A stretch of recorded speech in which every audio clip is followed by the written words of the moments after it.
ഏതൊരു കൊന്ന പെണ്ണ് കാണാൻ വരുന്നുണ്ടെന്ന്. അതോ ഇങ്ങോട്ട്. Excuse me. Yes.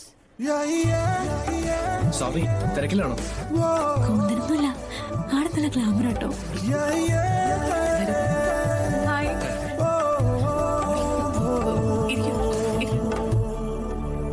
Thank you. അച്ഛൻ പറഞ്ഞിരുന്നു വരുമെന്ന്. ഓ ഫാദർ. ബയോഡേറ്റ. ബയോഡേറ്റ് ഒന്നും വേണ്ട, പറഞ്ഞാ മതി. ചോദിച്ചോളൂ, എന്താ അറിയേണ്ടത്? ഞാൻ പറയാം. എന്തൊക്കെയാ ഹോബീസ്? ഹോബീസ് മ്യൂസിക്, റീഡിംഗ്, പിന്നെ ട്രാവലിംഗും ഇഷ്ടമാണ്. എനിക്കും അതൊക്കെ തന്നെയാ ഇഷ്ടം. പിന്നെ ഞാൻ ധാരാളം ഫിലിംസ് കാണും. ഫിലിംസ് എനിക്ക് ക്രേസ് ആണ്. ചോദിക്കുന്നുണ്ടോന്ന് വിചാരിക്കരുത് കേട്ടോ, ഒരു ആൻസൈറ്റി ആണെന്ന് കൂട്ടിയാ മതി. എന്താ? ആരെങ്കിലും പ്രേമിച്ചിട്ടുണ്ടോ? ഏയ് ഇല്ല. ഇല്ലേ? ഞാനും ഇല്ല കേട്ടോ ഇതുവരെ.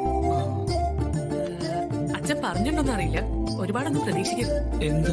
അല്ല, ഈ കാശിന്റെ കാര്യം, പിന്നെ അതിന്റെ പേരിലൊരു പ്രശ്നം ഉണ്ടാവരുതല്ലോ. കാശല്ലല്ലോ പ്രധാനം, എക്സ്പീരിയൻസ് അല്ലേ.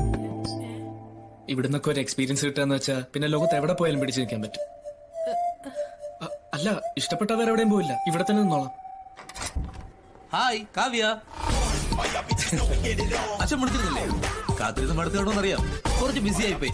അതാ എനിക്ക് കാവ്യ നേരത്തെ അറിയാം. ഞാനിപ്പോ ഫ്രീയാ, വേണമെങ്കിൽ നമുക്ക് റൗട്ടിങ്ങിന് പോവാം. ഒരു ഐസ്ക്രീം, ഒരു കോഫി, അല്ലെങ്കിൽ ഒരു സിനിമ. എണീക്കണോ? എടാ, തന്നെ